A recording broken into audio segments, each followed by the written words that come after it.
ئەمە دیمەنی کەوتنی دەسەڵاتەکەی بەشار ئەسەدە لە سووریا.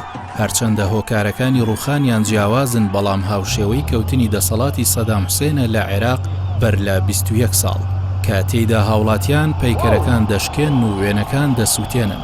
ئەمەش واتە دوای 77 ساڵ کۆتایی بە هەژمونی حیزبی بەعز لە ناوچەکە هات.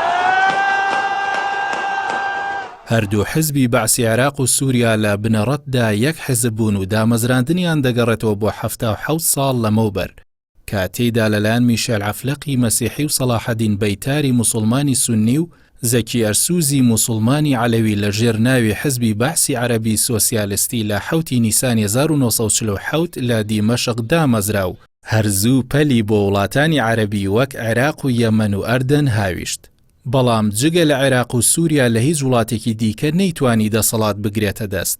حیزبەکە لەژێر دروشمی نەتەوایەتی و یەکێتی وڵاتانی عەرەبی و ئازادی و وەستانەوە دژی هێزە بیانیەکان لەسەر خاکی عەرەب کاری دەکرد و داوای یەکگرتنەوەی نیشتیمانی عەرەبی لە یەک وڵاتدا دەکرد.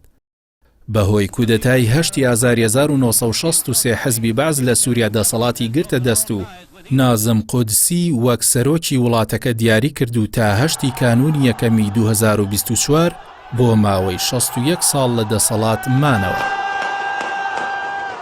هەرچی عێراقیشە لە ساڵی 1968 دوای جیابوونەوەی لقی عێراقی حیزبەکە لە تەموزی هەمان ساڵدا توانی بە کودەتایەکی سەربازی دەسەڵات لە عەبدولسەلام عارف وەربگرێت و تا ساڵی 2003 و بۆ ماوەی 35 ساڵ دەسەڵات لای خۆی بهێڵێتەوە. بەعسیەکان لە عێراق و سووریا بۆ ماوەیەکی درێژ بە خوێن ڕشتن و ئاگر و ئاسن حکومڕانیان دەکرد و کەمینە ئاینی و نەتەوەیەکانی ژێر دەسەڵاتیان دەچەوساندەوە. بە هەڵبژاردننی نمایشکرا و ماوەی دەسەڵاتەکەیان درێژ دەکردەوە و ئامادەی ڕادەستکردنی نەبوون. ئەمیش وای کرد خەڵکەکانیان ئەوەیان بۆ ڕوون بێتەوە کە حیزبەکە کار لەسەر دروشمەکانی ناکات و تەنیا توانای بەرەمێنانی دیکتاتۆریەت و چەوسانەوەیان هەیە. گەلانی عێراق و سووریا لە ماوەی دەسەڵاتی بەعسیەکاندا نەیانتوانی مافەکانیان بەدەست بێن و تەواوی ڕێگە دیموکراتیەکانیش بۆ لادانیان لە دەسەڵات دوورە دەست بوون و ناچار لە ڕێگەی چەکداریەوە هەوڵ بۆ لادانیان درا و دوای چەندین ساڵ لە خەبات توانرا سەرکەوتن تۆمار بکرێت و دیکتاتۆرە بەعسیەکان لە دەسەڵات دوور بخەنەوە و پارتەکەشیان وەک پارتێکی قەدەغە بناسێنرێت.